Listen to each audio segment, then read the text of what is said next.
Assalamualaikum warahmatullahi wabarakatuh. Perkenalkan, nama saya Arsyad Zakaria Rahmat dengan NIM 246131003. Saya dari kelompok E. Pada presentasi ini, saya dengan teman-teman saya akan membahas tentang studi kasus antioksidan dan radikal bebas, yang dimana dia ini bisa merusak metabolisme dalam tubuh kita. Lalu sebetulnya apa sih itu radikal bebas? Radikal bebas adalah molekul atau atom yang memiliki elektron yang tidak berpasangan. Dia ini sangat reaktif dan sangat haus akan elektron. Sebagai contoh nih, bayangkan seperti seorang yang sedang kehilangan tas dan tiba-tiba dia mencuri tas orang lain. Nah, begitu pula radikal bebas. Radikal bebas pun mencoba mencuri elektron yang ada dari molekul yang berada di sekitarnya agar dia ini lebih stabil. Tuh. Lalu mengapa sih ini penting? Karena sifatnya yang reaktif, radikal bebas ini dapat merusak molekul-molekul penting dalam tubuh kita, seperti lemak membran sel, protein, dan DNA.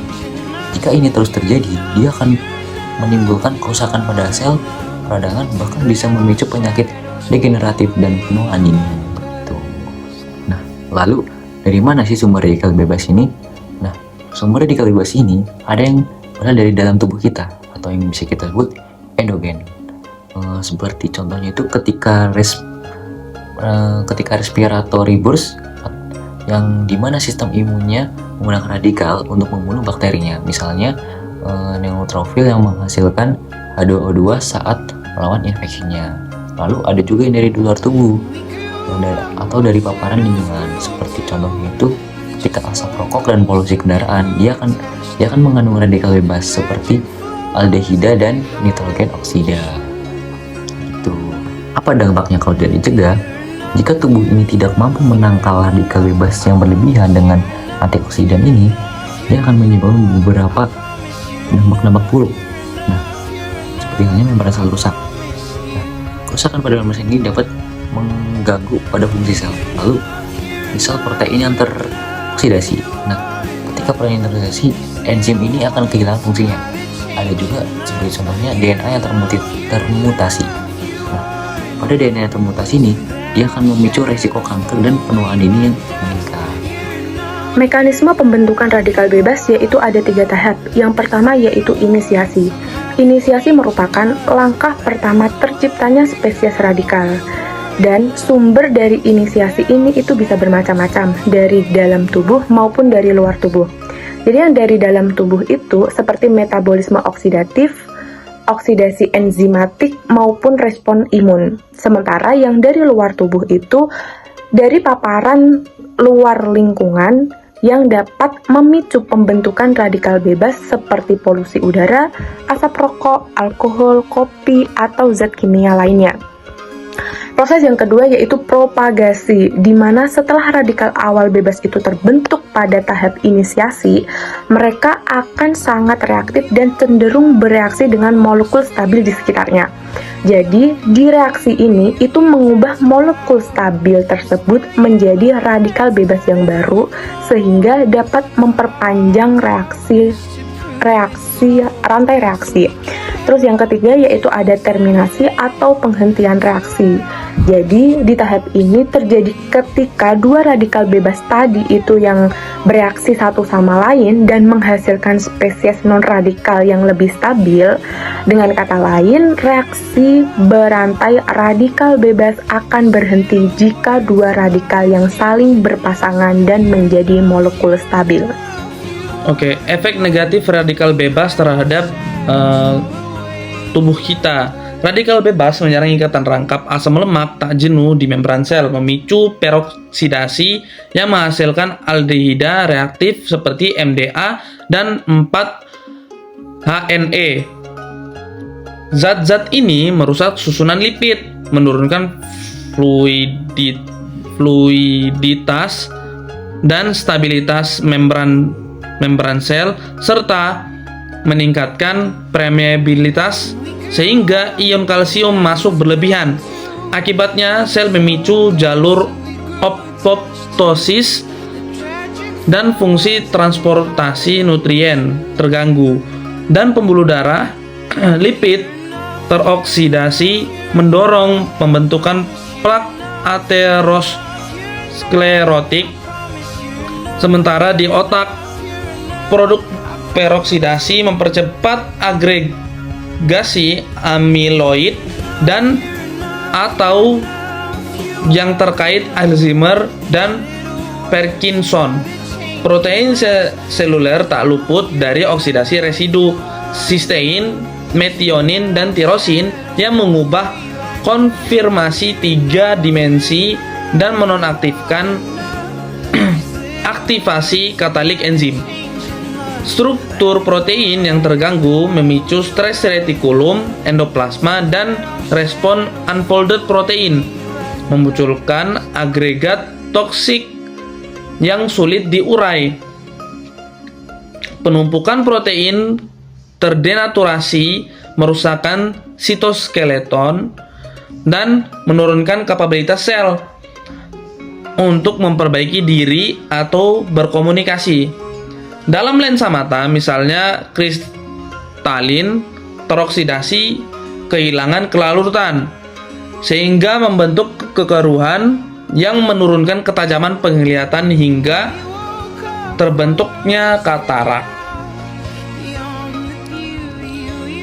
Kerusakan DNA dimulai dari modifikasi basa seperti 8-OXO-G besar hingga terjadi single strand break dan double strand break yang memblokir replikasi dan transkripsi.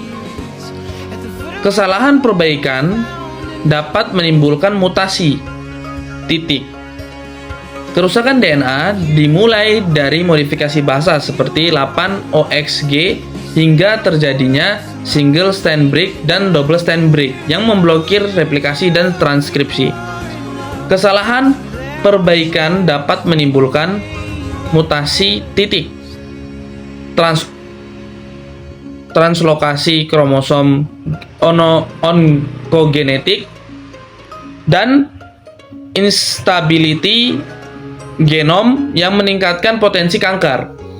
Sel yang tak mampu memperbaiki kerusakan akan memasuki jalur apoptosis dan senescence, memperlambat regenerasi jaringan dan menandai onset penggunaan seluler. Kelainan perbaikan DNA seperti pada seroderma pigmentosum menunjukkan betapa rentannya sel kulit terhadap kanker akibat sinar UV yang biasa terkena dari paparan matahari. Selanjutnya kita akan membahas mengenai peran antioksidan dan mekanisme pembentukan radikal bebas.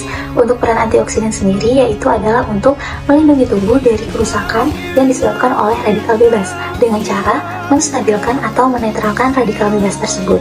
Selain itu, antioksidan juga mencegah oksidasi dan reaksi berantai radikal bebas yang dapat merusak molekul penting seperti lipid, protein, dan DNA.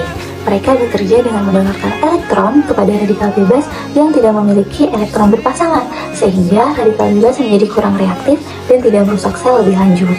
Untuk mekanisme pembentukan radikal bebas itu terjadi melalui 3 tahap utama reaksi berantai, yaitu yang pertama, inisiasi. Nah, pada tahapan ini merupakan tahapan awal pembentukan radikal bebas yang biasanya terjadi karena pengaruh suhu tinggi, radiasi UV, atau katalis logam. Nah, di tahap ini terjadi pemutusan ikatan secara homolitik yang menghasilkan spesies radikal bebas. Nah, misalnya radikal superoksida yang sangat reaktif. Selanjutnya tahapan kedua yaitu tahap propagasi. Nah, di tahapan ini radikal bebas yang terbentuk bereaksi dengan molekul stabil di sekitarnya, menghasilkan radikal baru dan memperpanjang reaksi berantai. Contohnya adalah reaksi radikal lipid yang menghasilkan peroksida lipid yang tidak stabil dan terus bereaksi membentuk radikal baru. Selanjutnya tahapan yang ketiga atau tahapan yang terakhir adalah tahap terminasi. Nah, di tahapan ini reaksi berantai berhenti ketika dua radikal bebas saling bereaksi membentuk molekul stabil yang tidak reaktif. Nah, proses ini dapat terjadi jika konsentrasi radikal bebas cukup tinggi sehingga memungkinkan radikal-radikal tersebut bertemu dan saling menetralkan.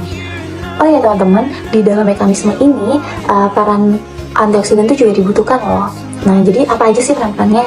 Yang pertama yaitu untuk menghambat pembentukan radikal bebas dengan menangkap radikal pemicu pada tahap inisiasi.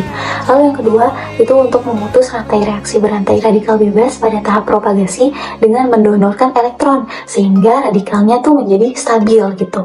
Yang ketiga itu mengikat ion logam yang dapat bertindak sebagai katalis pembentukan radikal bebas. Yang keempat mengurangi peroksida agar tidak kembali menjadi radikal bebas pemicu. Dan yang kelima itu memperbaiki kerusakan sel akibat radikal bebas. Nah, antioksidan ini tuh dibagi menjadi 3 kelompok berdasarkan mekanismenya.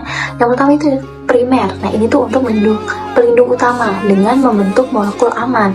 Lalu yang kedua sekunder itu untuk menangkap radikal dan mencegah reaksi berantai. Biasanya itu terjadi di luar sel.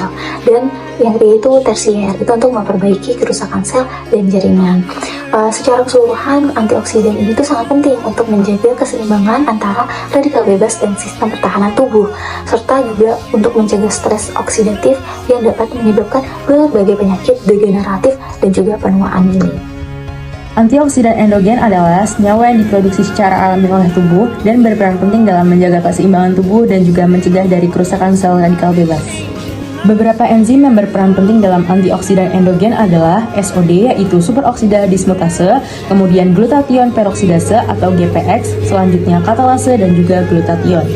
Produksi dan penurunan efektivitas dari tubuh diakibatkan karena stres, pola makan yang tidak sehat, paparan polusi, dan gaya hidup yang tidak sehat. Oleh karena itu, pentingnya kita menjaga kesehatan tubuh dengan mengonsumsi vitamin E dan C serta selenium. Kombinasi antara antioksidan eksogen dan endogen sangat diperlukan untuk mencegah dari oksidatif yang berbahaya.